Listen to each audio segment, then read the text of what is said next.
चलिए 6.2 का क्वेश्चन है आपका, पहला है जो कि त्रिभुज चैप्टर है।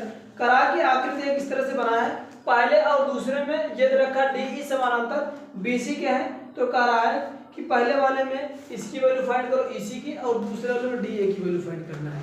तो थ्योरम वही आपका लगेगा कि अगर कोई भी त्रिभुज की अगर एक भुजा के समानांतर अगर कोई दूसरी भुजा खींची गई है तो उसकी जो प्रच्छेदी जहां पर बिंदु कर रही है तो उसका जो अनुपातिक भुजा होगी आपस में बराबर होती है। मतलब क्या, यहाँ पर मैं लिखता हूँ इस त्रिभुज के लिए इसकी अनुपातिक भुजा ये बन रही है तो होगा क्या, ए डी अपान का D B is equal to क्या हो जाएगा, ए ई अपान का ई सी।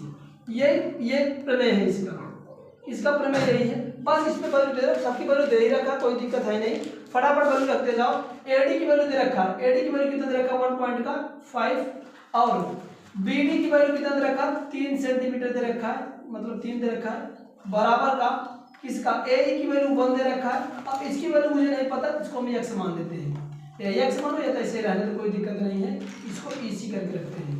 चलो सॉल्व कर लो भैया, इसको काटोगे तो ये कितने टाइम में कटेगा, ये 15 कहिए का 15, 15 दूनी का 30, क्योंकि 10 ऊपर नीचे गुणा करूंगा तो ये 15 हो जाएगा नीचे 30, तो फिर 15 दूंगा का 30, बचा कितना 1/2 बराबर 1 अपान का ई सी। इसका क्रॉस मल्टीप्लिकेशन ऐसे है तो रेसिप्रोकल कर दो, तो आ क्या आ जाएगा, ई सी बराबर क्या आ जाएगा आपको 2 सेंटीमीटर, क्या आ जाएगा 2 सेंटीमीटर। बस सिंपल सा क्वेश्चन, बहुत इजीली प्रूव, बस आपको थ्योरम पता होना चाहिए। चलो उसी तरह से इसको दूसरा करते हैं, इसमें भी वही थ्योरम लगेगा कि ये इसके समानांतर का रखा है, तो बाकी बात इसकी जो भुजा जहां पर प्रच्छेद करे इसकी जो भुजाओं का जो अनुपातिक वैल्यू होगी आपस में बराबर होगा। तो यहाँ से क्या हो जाएगा, ये भी बनेगा ए डी अपान का D B is equal to A E upon का क्या ई सी।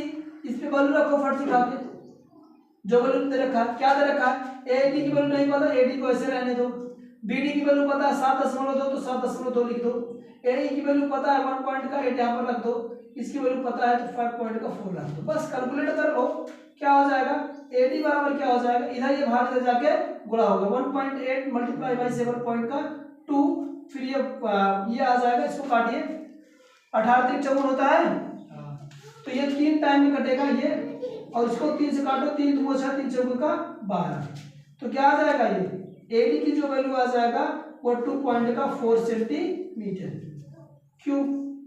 ठीक है, ये वाली वैल्यू क्या आ जाएगा 2.4 सेंटीमीटर। इस तरह से किसी भी दिए गए क्वेश्चन को आप इजीली प्रूव कर पाओगे। वीडियो अगर अच्छी लग रही है तो ज्यादा से ज्यादा शेयर करिए, लाइक करिए, चैनल को सब्सक्राइब करके बेल आइकन को प्रेस करिए, जिससे जो कुछ भी नोटिफिकेशन यहाँ पर आप लोग को डाला जाए तो पहुंच जाएगा। Bye bye. आइए।